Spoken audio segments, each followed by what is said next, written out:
అందరూ డల్లుగా ఉండదు. ఇంకా బిర్యానీ పళ్ళ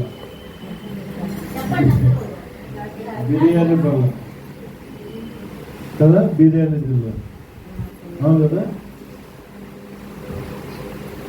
దేవుని యొక్క వాక్యాలను కూడా మొదటగా దేవదేవునికి వందనాలు చెల్లిస్తున్నాం. స్తోత్రం స్తోత్రం హల్లెలూయా.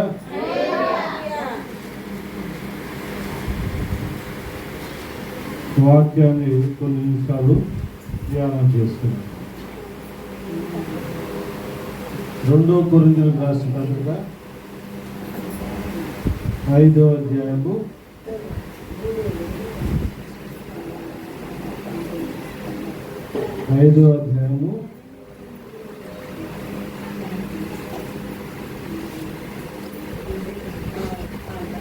17వ వచనం దగ్గరికి 17వ వచనం. కాగా ఎవరైనాను క్రీస్తు యేసునందు ఉన్న ఎడల వాడు నూతన. అందరూ స్టడీగా ఉన్నారా?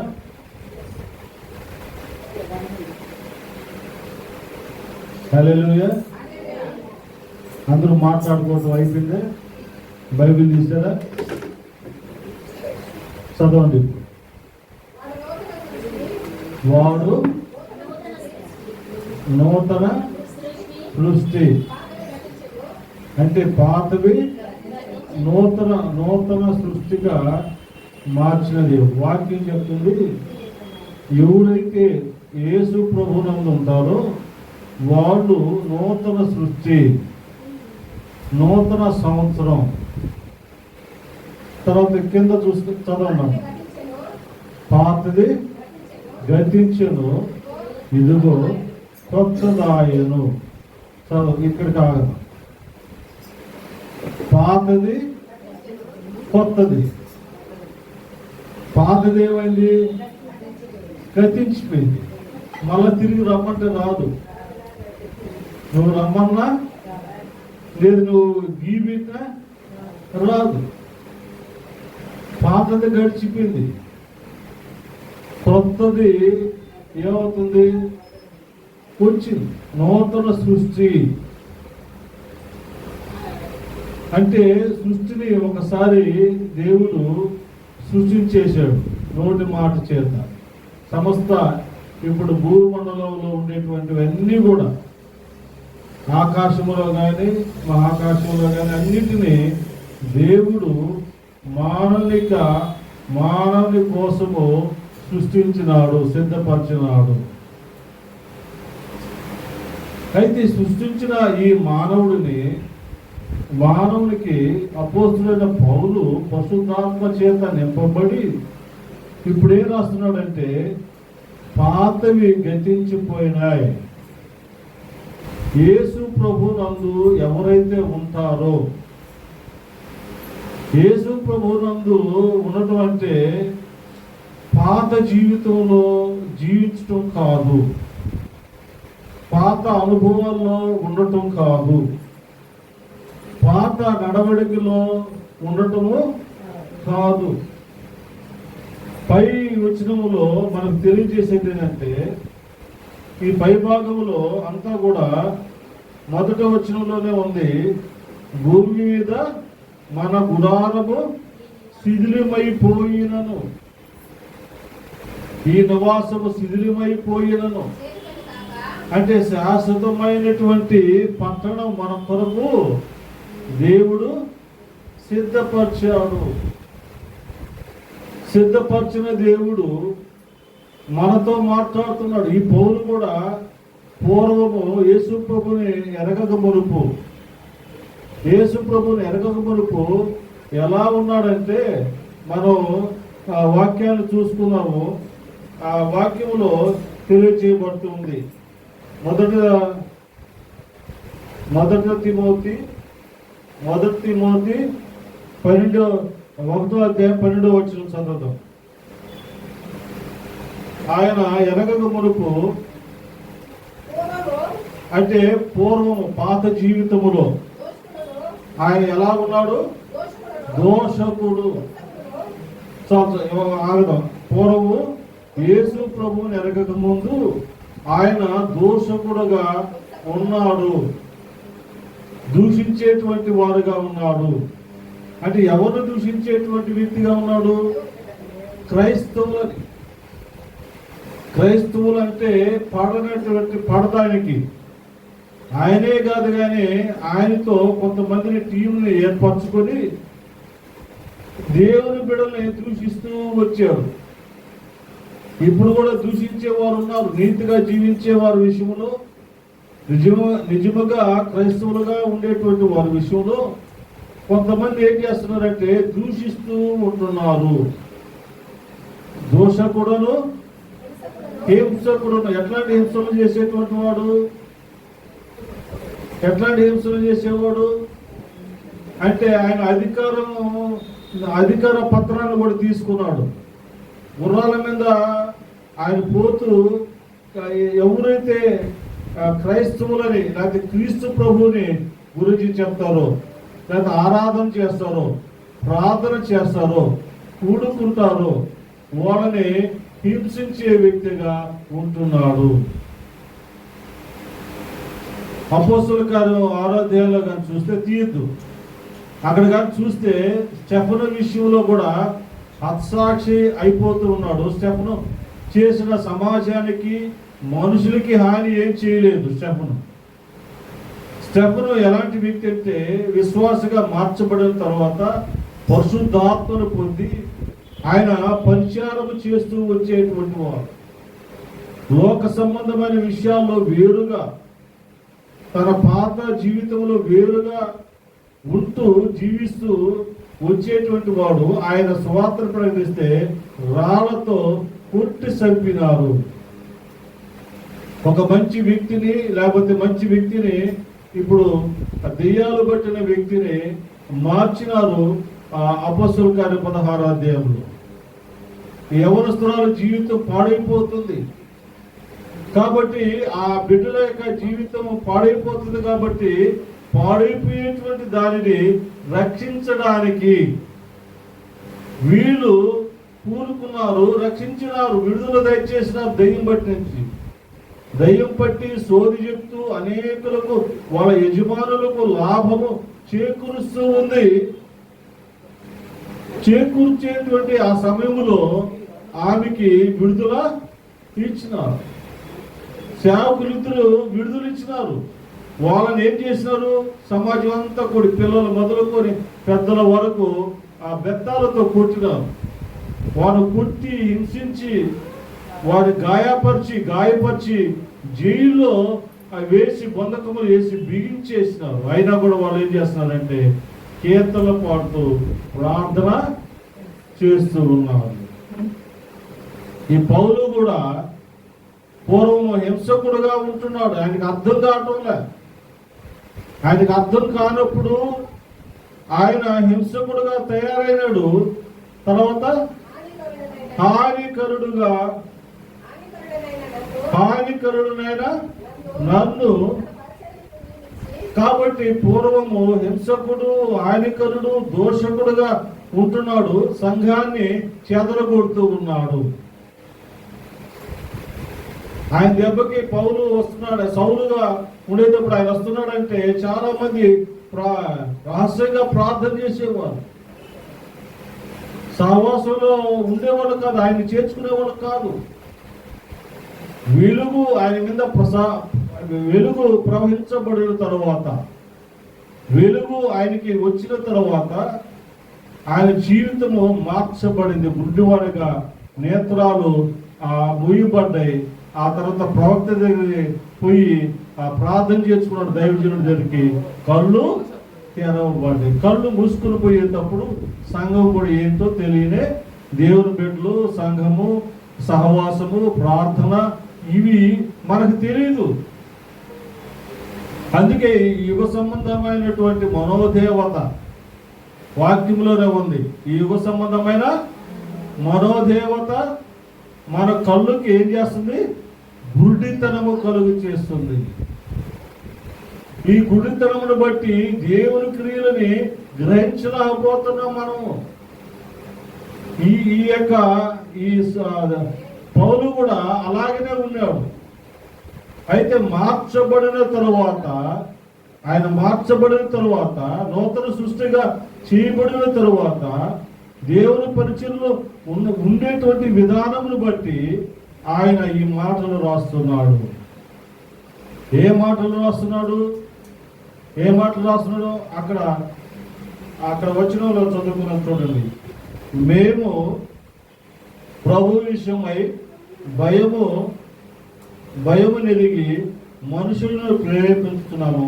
మేము దేవుని ప్రత్యక్షపడిన వారమై అంటూ క్రీస్తు యేసు ఇలా చెప్తూ ఆయన కావున ఇక మీదట మేము శరీర 16వ వచనం, శరీర రీతిగా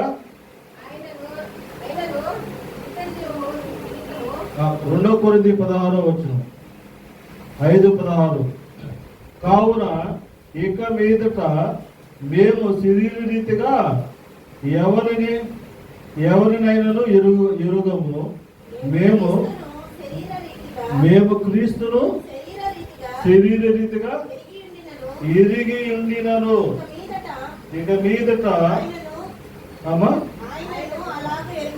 ఆయనను అలాగూ ఎరుగము. ఇక మీదట ఆయన శరీర రీతిగా యేసు ప్రభుని ఏం చేస్తున్నాడు? ఎరిగి ఉన్నాడు. యేసు ప్రభుని ఎరిగిన వాడు శారీరకంగా ఎరిగి ఉన్నాడు. కానీ ఇప్పుడు ఏమన్నాడంటే అలా కాదు, అది సరైన పద్ధతి కాదు. ఇప్పుడు నూతన సృష్టిగా మార్చబడ్డాడు. నూతన సృష్టిగా మార్చబడిన తరువాత ఏమంటాడంటే పాతవి అన్నీ కూడా గతించెను. పాతవన్నీ గతించిపోవాలి. మనం పాతవి వెంట పెట్టుకునే ఉండేవంటే మనం నూతన సృష్టిగా ఉండనే. పాతవేంటి? దేవుని మందిరానికి రానటువంటి పూర్వంలో మన పాత జీవితం ఏంటి? చెప్పాలి, మీరు చెప్పాలి. పాతవేంటి? పాత జీవితం ఏంటి? శరీర క్రియలు ఏవనగా స్పష్టంగా ఉంటాయి. మనం అబద్ధాలు చెప్పేవాళ్ళం, పుణ్యాలు పెట్టేవాళ్ళం, తగ్గులాడేవాళ్ళని.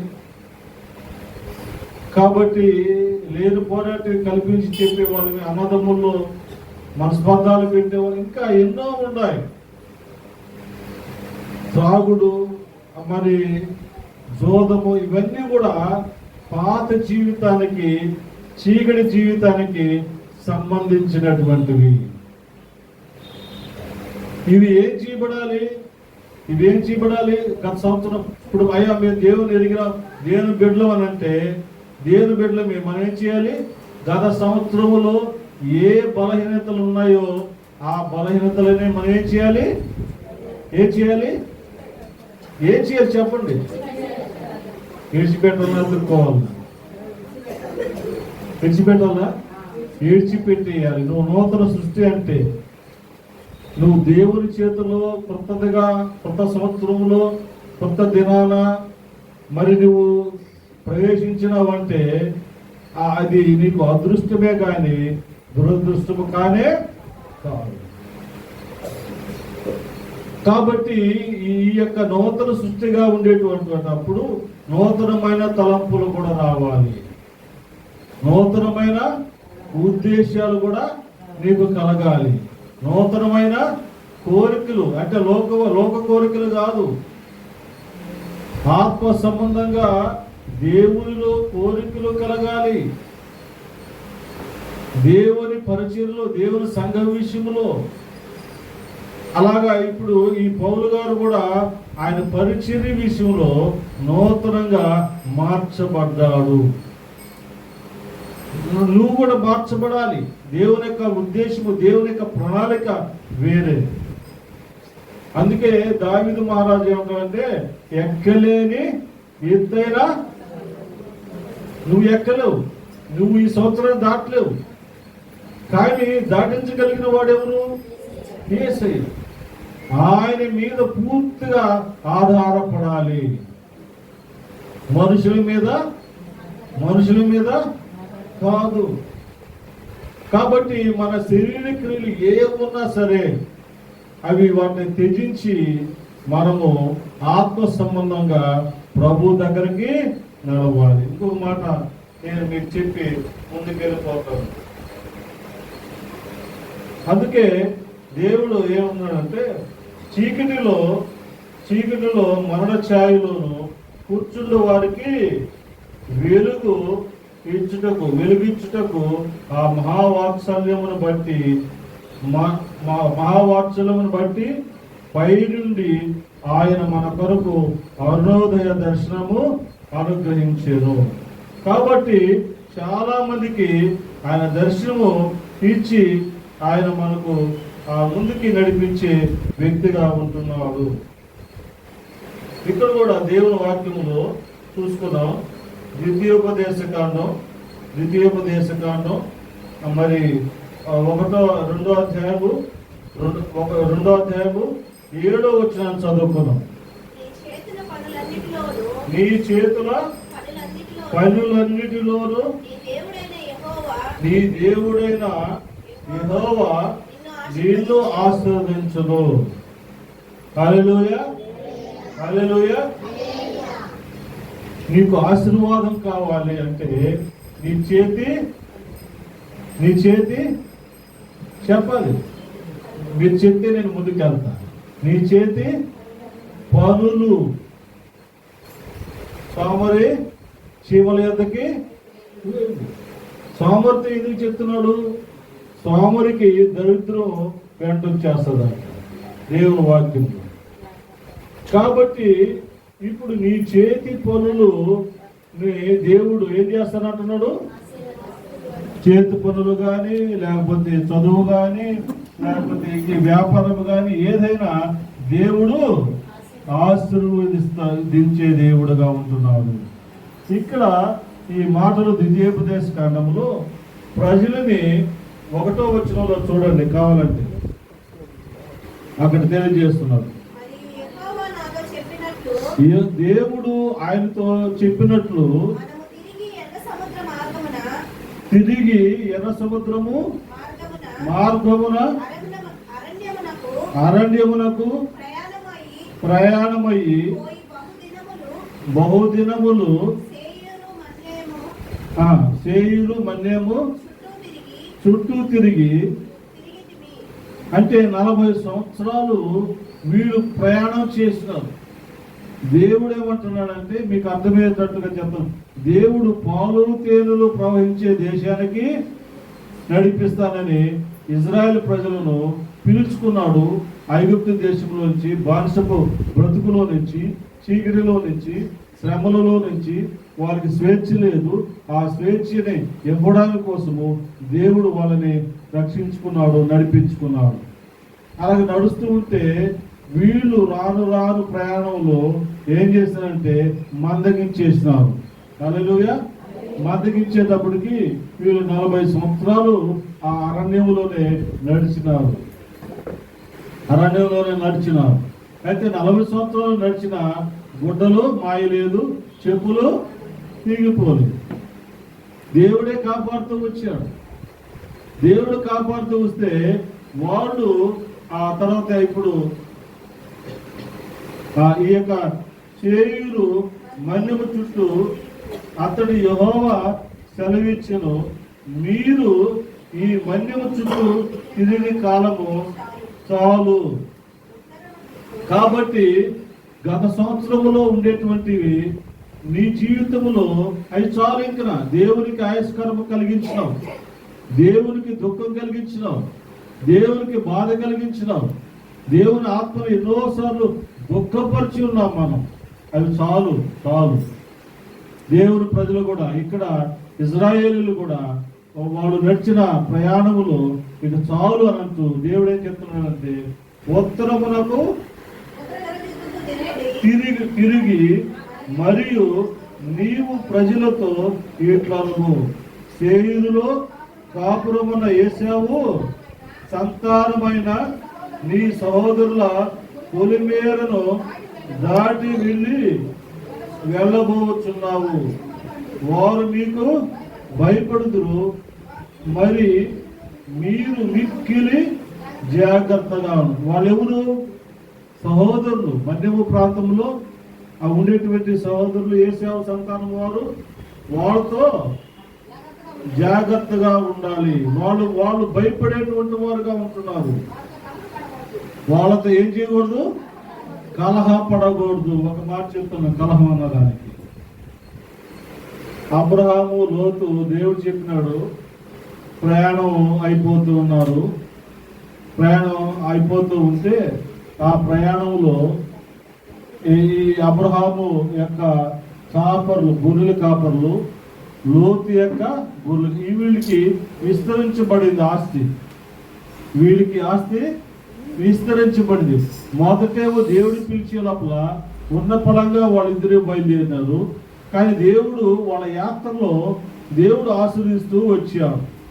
ఆస్తి విస్తరించే కొలది ఏం చేసినారంటే వీళ్ళు కాపర్లు, అబ్రహాం కాపర్లు, లోతు కాపర్లు వచ్చి కొట్టుకోవటం మొదలుపెట్టారు. అబ్రహాముని దేవుడు పిలిచాడు.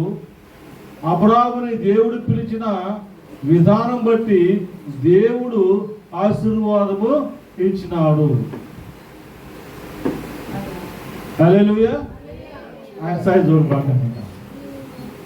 దేవుడు అబ్రహాముని పిలిచిన దాన్ని బట్టి ఎన్నో అనుభవాలు ఉన్నాయి.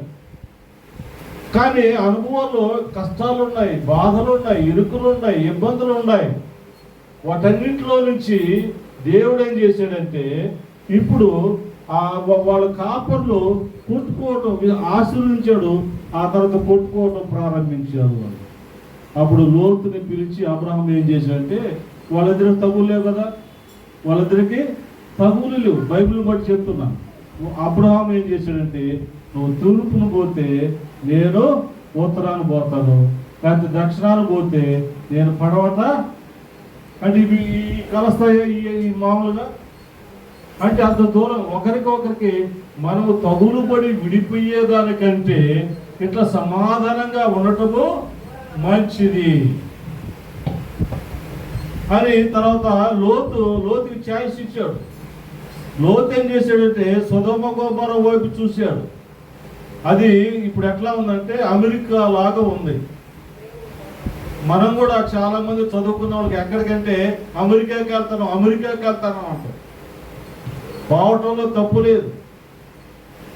కానీ అక్కడ పోయి చెడిపిన వాళ్ళు డబ్బులు ఎక్కువైపోయి విచ్చలవిడిగా మారిపోయిన వాళ్ళు, వాళ్ళతో కలిసిపోయిన వాళ్ళు, వాళ్ళ ఖర్చులతో వాళ్ళ అలవాట్లు అవన్నీ కలిసిపోయిన వాళ్ళు ఎంతో మంది ఉన్నారు. కానీ అప్పట్లో సొదొమ గొమొర్రా పట్టణం ఇంకా భయంకరమైంది. వాళ్ళకి వాయా వరుస కూడా లేదు, అంత భయంకరమైంది. కాబట్టి అంత భయంకరమైనటువంటి దగ్గరకి చూసుకున్నాడు. అభివృద్ధి కూడా ఆ దేశంలో బాగా కనపడింది. ఇక్కడ చూశాడు. చూస్తే సొదొమ గొమొర్రా పట్టణం పచ్చగా కనపడ్డది. ఇంకా నాకు నా బిడ్డలకి ఏ కొదువు లేదు. ఆ ప్రాంతానికి వెళ్ళి అక్కడ ఊరు బయటన ఇల్లు వేసుకొని నివసించవచ్చు అని అనుకున్నాడు. కానీ ఆయన వెళ్ళిపోయాడు.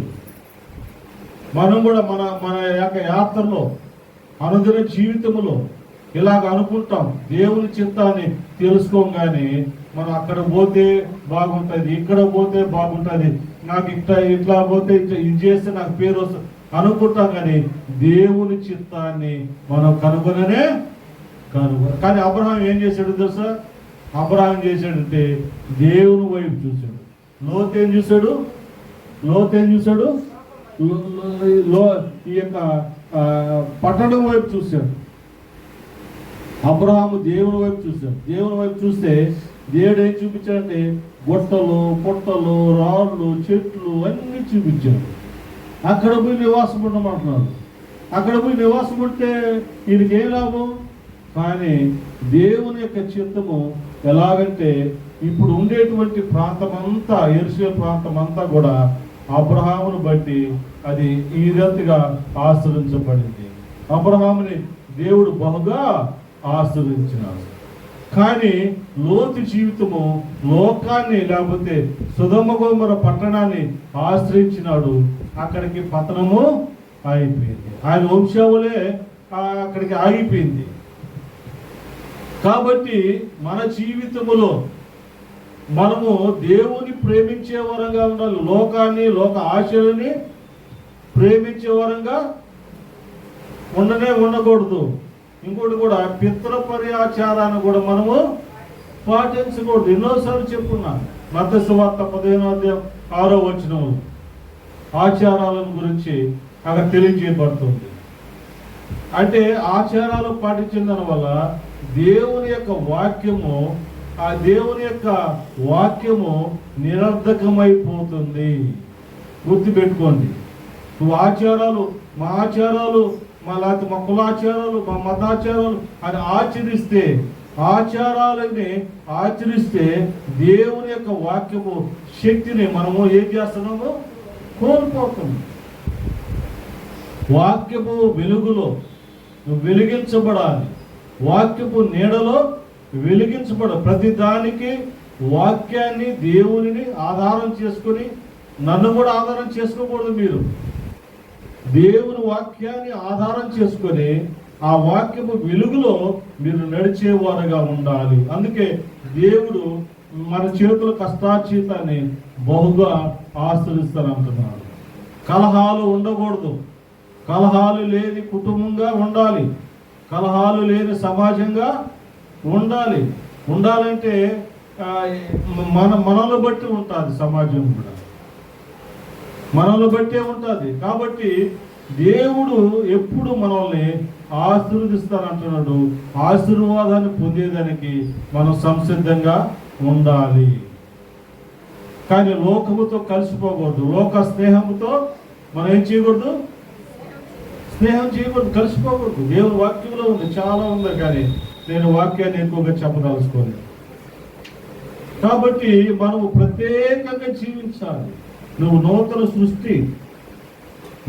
సృష్టి అన్న తర్వాత నూతనమైన పద్ధతిలో దేవుని అడిగి ఆధారపడి ఆ దేవుని చిత్తాన్ని కనుగొని నువ్వు ఏం చేయాలి? జీవించాలి. దేవుడు నేను తలగానే చేస్తాడు కానీ తోకగా చెయ్యదు. తోకలో ఎందుకు అయిపోతున్నావు? తలగా ఉండాలని ఆశ, లేదా తోకగా ఉండాలని ఆశ? చెప్పండి. ఏమ్మా? తలగా ఉండాలని. తల ఏం చేస్తుంది? అంతటిని నడిపిస్తుంది. కాబట్టి నువ్వు తలగానే ఉండాలి. తోకగా తయారు అవ్వకూడదు. వాళ్ళ పద్ధతులు వాళ్ళతో కలిసిపో. కానీ దేవుడు యేసు ప్రభు మనుషుల మధ్యలో జీవించాడు, పాపుల మధ్యలో జీవించాడు, కానీ పాపమును చేయలేదు. విగ్రహారాధనకి ప్రత్యేకంగా జీవించాడు. కాబట్టి మనము ప్రేమించాలి. కానీ ఆ పాపం అంటే నేను పోయేసి ఇలా చేస్తే అదే పాపం అనుకుంటారేమో. దేవుని మాట మీరటమే, దేవుని వాక్యాన్ని మీరటమే పాపం. ఆజ్ఞ అంటే ఏంటి? దేవుని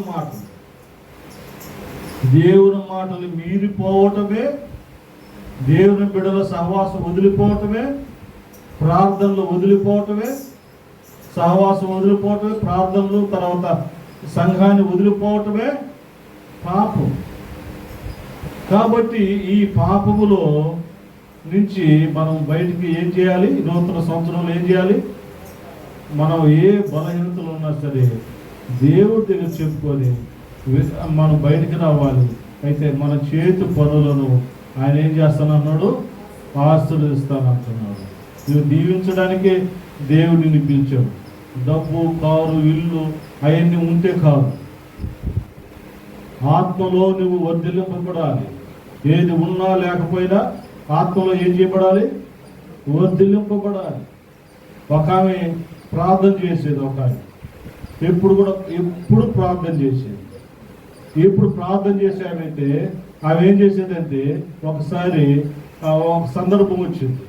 అమ్మ నువ్వు ఇట్లా ఉన్నావు కదా, ఈ రొట్టె బేకరీ దగ్గరికి వెళ్ళేది అది కొనుక్కోమన్నది. కానీ ఆయన అన్నాడు, ఆమె చెప్పింది అయ్యా నా దగ్గర డబ్బులు లేవు చాలినంత అని చెప్పి ఆమె ఏం చేసిందంటే ఆయనతో చెప్పింది, నా దేవుడు అసాధ్యుడు కాబట్టి గొప్ప కార్యాలు చేసేవాడు అని చెప్పి ఆమె సాక్షిగా నిలబడ్డాడు. సాక్షిగా నిలబడితే ఆయన అన్నాడు, నీ దేవుడు అంత గొప్పడా, నేను చూస్తాను అని చెప్పి అనుకున్నాడు. ఆ రోజు బేకరీలో పోయేసి అంతా ఆయన ఏం చేశాడు, తగ్గిట్లో వేసి ఒకటి వేయగానే అది పైకి లేయాలి కదా, అది లేయలేదు. అది లేకపోతే ఇంకా వేస్తానే ఉన్నాడు, బేకరీలో ఉండేది వేస్తానే ఉన్నాడు రొట్టె, అది లేయలేదు. దేవుడు మొత్తానికి ఏంటి మహత్కార్యం చేసి సరే ఆమెకి ఇచ్చేసాడు. ఆ ప్రార్థన బట్టి ఇది తిని మిగతా వాళ్ళకి పెట్టింది. అయితే ఆ విశ్వాసము ఆమెని కాపాడింది. ఏదో ఇదేనంటే ఆ తక్కిటి ఏమైపోయింది, తిరిగిపోయింది. ఆమె కాంప్రమైజ్, దేవుని విషయంలో కాంప్రమైజ్ కాలేదు. ఆ ఊళ్ళో ఆయన ప్రఖ్యాతి కలిగిన వ్యక్తి, డబ్బులున్న వ్యక్తి. ఆమె విశ్వాసాన్ని ఆమె కాపాడుకున్నది. కాబట్టి సైతానుడు ఎలాగంటే మెల్లమెల్లగా సైతానుడుగా వచ్చి మనల్ని దొంగిలించడు. సైతానుడుగా వచ్చి దొంగిలించడు. సైతానుడు మనుషుల్లోకి దూరి దొంగిలిస్తాడు. మనుషుల్లోకి దూరి, అందుకనే యోహాను రాసిన పత్రిక 10వ అధ్యాయంలో మంచి కాపరి గొర్రెల కొరకు ప్రాణం పెట్టును, దొంగ దోచుకొనడానికి, నరహత్య చేయడానికి, నాశనం చేయడానికి వచ్చును. దొంగ అంటే సైతానుడు. ఈ సైతానుడు దొంగతనం చేయడానికి వస్తాడు మన దగ్గరికి. తర్వాత నాశనం చేయడానికి మనకు తెలియకుండానే మనం పతనమైపోతాం. కాబట్టి వీటిని జాగ్రత్తగా మనం చూసుకుని మన సహవాసం, మన ప్రార్థన వీటిలోనే జాగ్రత్తగా చూసుకుని మనం ముందుకెళ్ళాలి. మార్క్స్ వద్ద 13వ అధ్యాయం 5-6 వచనాల్లో కూడా అక్కడ ఏముందంటే, మీరు మోసపోబాకండి, అనేకులు నా పేరట ఏం చేస్తారు, హల్లెలూయా హల్లెలూయా ముగించేస్తున్నారు. అనేకులు ఆయన పేరట వస్తారు, ఆయన పేరు పెట్టుకుని వస్తారు. ఇది పక్క వాస్తవం. బయట నుంచి రాదు, ఎవరో వచ్చి మనల్ని ఏదో చేస్తారనే కాదు. దేవుని ప్రజలని ఆత్మ సంబంధం వాళ్ళని మోసం చేయడానికే ఏం చేస్తారంటే, ఒక మాట చెప్తాను, అంటే సంఘంలో జరిగింది. అంటే నువ్వు దేవుని దర్శనం ఇస్తున్నావు కదా, కాబట్టి నువ్వు ఎందుకు అన్నింటిలో దేవుడికి ఇవ్వలేదు అని చెప్పేసినావు. వాళ్ళు ఏం చేసినారు, అప్పటి నుంచి సన్నగిలుతా దేవుడికి ఒకసారి ఇచ్చేసిన చాలు అని చెప్పేసి అంటానేమో. అంటే నేను డబ్బుల విషయంలో చెప్పలేదు, సైతాను ఎట్లా మోసగిస్తాడో మనల్ని తెలియజేయాలి. ఒకసారి ప్రార్థన చేసినా కదా ఈ నెలకి, ఇంకో రెండోసారి పాపడలేదు. రెండోసారి ఒకసారి ఒక కుటుంబంలో ఉన్న వాళ్ళందరూ ఈ ప్రార్థనకు వచ్చేవారు సంఘానికి. ఒక సంఘంలో జరిగిన సంఘానికి వస్తుంటే ఆ పక్క నుండి వాళ్ళు ఏం చేస్తున్నారంటే, ఎందుకు కుటుంబం అంతా పోతారు, వీళ్ళు దిష్టి కలగదా మీకు అని చెప్పేస్తున్నారు. ఆ మరుసటి వారం నుంచి ఏం చేసినారు, ఒక్కరే రావటం మొదలుపెట్టి. సైతానుడు ఎట్లా దొంగిలిస్తాడో చూడండి, ఎట్లా మోసం చేస్తాడో చూడండి. మన ఆత్మీయమైన జీవితంలో మనం మోసపోకుండా మనం ఏం చేయాలి, కాపాడుకోవాలి. అందుకే దేవుని మీద, వాక్యం మీద ఆధారపడాలి. ఇప్పుడు వాక్య రూపంలోనే చాలా మంది వచ్చేసి మనల్ని మోసగించడానికి చూస్తారు. జాగ్రత్తగా మనము ఉండాలి. ఆయన రాకడ సమయం, అంత్య దినాల్లో, చివరి దినాల్లో, ఆ భయంకరమైనటువంటి ఈ దినాల్లో మనం జాగ్రత్తగా చూసుకోవాలి. మనం నడుచుకోవాలి, ప్రభు మార్గంలో నడుచుకోవాలని దేవుని పేరిట మనం చేస్తూ